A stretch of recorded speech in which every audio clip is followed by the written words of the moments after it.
Hey guys, Small Kiwi here for Pay to Lose Gaming with the top 5 tips for winning Haunted Mines. First, an overview.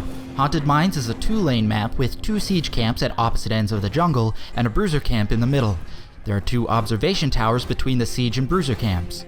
Haunted Mines' unique feature is a 2-layer map. In the middle of each lane is a mine entrance that leads down to a second map layer, which periodically spawns skeletal miners and a grave golem, which drops skulls when killed.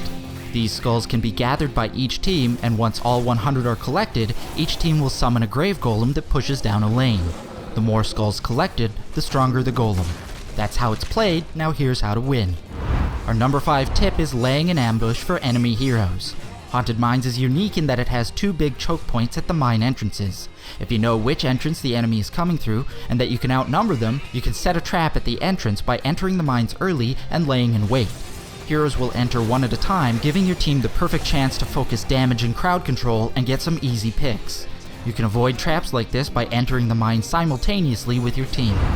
Our number 4 tip is using the minimap to see where in the mines your enemies are. On the mines minimap, you can see which skeleton groups are still available and when they drop skulls. By paying close attention to the minimap, you can figure out not only where the enemy is, but whether they have split their forces to try and pick up more skulls. Use this information to pick up ganks with superior numbers, or to avoid the enemy altogether when you find yourself outnumbered. The number 3 tip is where you'll find the most skulls packed together.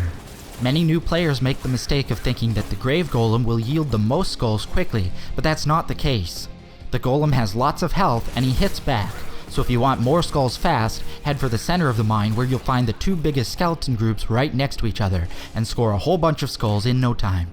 If you expect to encounter the enemy team in full force, it's best to head there as a team to avoid fighting outnumbered. Our number 2 tip is all about making the most of your big golem. If your team should be fortunate enough to have built a bigger golem, in most cases it's wise to push with him rather than defend against the enemy's golem. Everything else being equal, if both teams were to go on the offensive like this, the stronger golem is going to be the difference maker. Now there are some exceptions. For example, if it's late in the game and the enemy golem could possibly win the game for the enemy, you might consider defending, but only if you'd be able to kill it before it finishes the game. Just use common sense and evaluate these possibilities while the golems are summoning. Our number 1 tip for winning Haunted Mines is making use of the Siege Giant's defense. What this means is that your team should capture the near siege giants just as the enemy golem crosses the midway point in the map. If done correctly, they will add valuable DPS in taking down the enemy golem while staying protected behind the walls. The timing here is important. Too soon and the giants will be close enough to the golem to take damage and die early. Used correctly, this technique can single-handedly finish off weak golems before they can destroy anything, leaving your whole team available to push down the enemy fort. Of course, this technique only works while your first fort is still intact. Those are our top 5 tips for winning on Haunted Mines. If you have tips of your own that we didn't cover, please let us know in the comments. Before you go, hit that button in the middle to subscribe to us, and we really appreciate it when you guys hit the like button. For Pay to Lose Gaming, my name has been Small Kiwi.